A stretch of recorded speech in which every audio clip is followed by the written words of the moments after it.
Hi, it's the 1st of February 2012. I've just done something today that I should have done ages ago. I've ordered 6 plum trees that I needed.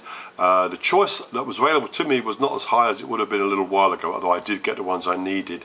I'll show you planting those later. I've just got a little video here, just a few pick and mixes from some of the orchard events from last year. Just a little, hey, summer is eventually going to come round again, I hope. Quince blossom open. Quince is a little bit of a curiosity. There are several different varieties. There's something called japonica, which is very similar to this. I forget the exact biology, but it's quite a pretty plant. We don't grow a lot of these. I think we've just got 3 quince plants. We have been thinking about getting a few more. They produce a very hard fruit that you cannot really eat without cooking. It's very fragrant and it is used in preserves. Little update from the orchard. This is sort of pear section. This is a pear called Louis Bon of Jersey. I couldn't really tell you what it tastes like because I'm not sure we've ever really had a crop off of this one, but it looks as though we're going to this year. Sunday the 7th of August, I just want to show off really these pears. These are Conference, which is the most widely grown pear in Britain. It's not got the finest flavour maybe, but it's a very good flavour. It's a very good reliable cropper. And you can see I'm growing these on a sort of centre-leader dominant system. These are pyramid pears, and these are sort of suspended. You just see the thump there. There's a good kilogram on there. It's the 29th of July, and there's a little catch up from the vegetable area. And look at the plums. Onions came out of here, and these plants, these are courgette plants. These are put in. As you can see, there's a number of courgettes coming along. We might even take a small cutting of those. I think I'll leave them till tomorrow. At the size of my big finger. And yeah, get a little bit bigger than that. We had some broad beans. I think I showed them. They've come out. They've been eaten. There's some beetroot coming on. Oh, I think Julie had just put some more carrots in there. Yes. Yeah, there we are. Carrot, resistor fly. Long live the plant breeders who by their skill and diligence have given us varieties of food plants which have natural resistance to pests and diseases, and that's got to be the way forward. So if you know a plant breeder, give them a kiss for me. Yeah, more Victorias. Beauty, yeah. We picked these over successionally. We're doing that with the damsons at the moment. We've got a couple of other uncommon plum varieties here. I forget which is which.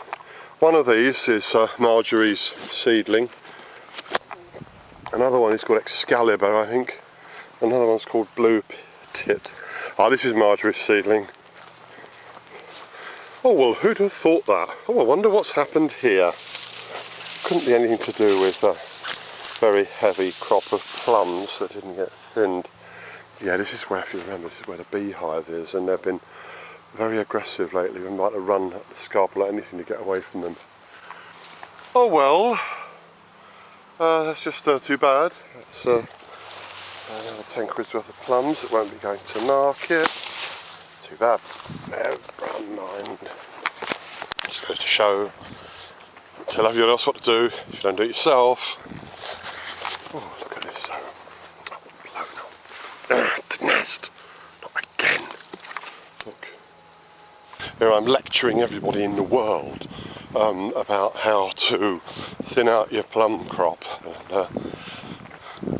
we haven't done it adequately. Hey, but those worst examples I just showed you, of broken branches, if we hadn't done what we did, every one of our trees would be like that.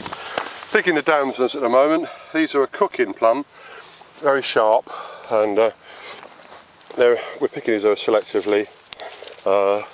So So the larger ones, just carefully going over these, the larger ones, the riper looking ones, picking these and leaving some of the others behind, and they can then, so I'll pick those ones off. These ones, they'll grow a bit bigger and they'll ripen a bit more.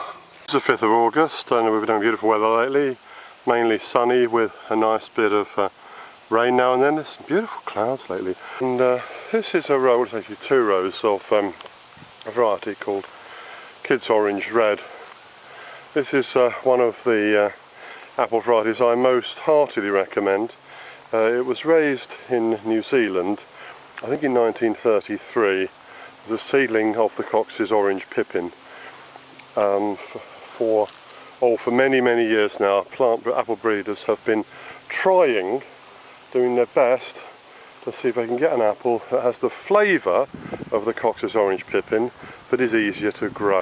Is the best so far. I'm just going to scan back from there. You can get a look at that tree. I think this is the best of the Cox Taste-alikes. You're barely 8 weeks until blossom time.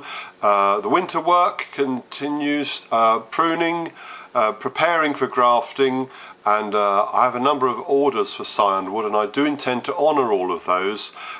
In the 3rd week of February, I will email people. If you haven't already sent me an order for Cyanwood, please don't now send one, because I've accounted for as much as I can do. There is still time now to plant some trees, to make some planning and plant some trees this winter, unless you are very close to the end of your life. And that's a bit poignant for me today, because I've just been to the funeral of a friend who was only 4 years older than me, who sadly lost his life after a short fight, and a nasty one, against pancreatic cancer. Even if you are towards the end of your life, it's still worth planting trees for the next generation. But yeah, it's really worth planting a tree. If you plant a fruit tree, dwarf fruit tree on a dwarf fruit stock, you should have fruit within 3 years. It's a really worthwhile thing to do, and I'll be planting some trees, putting a few more videos out in the near future. Anyway, meanwhile, the winter's more than half gone. This is the last of the Christmas beer. Nearly the last of it.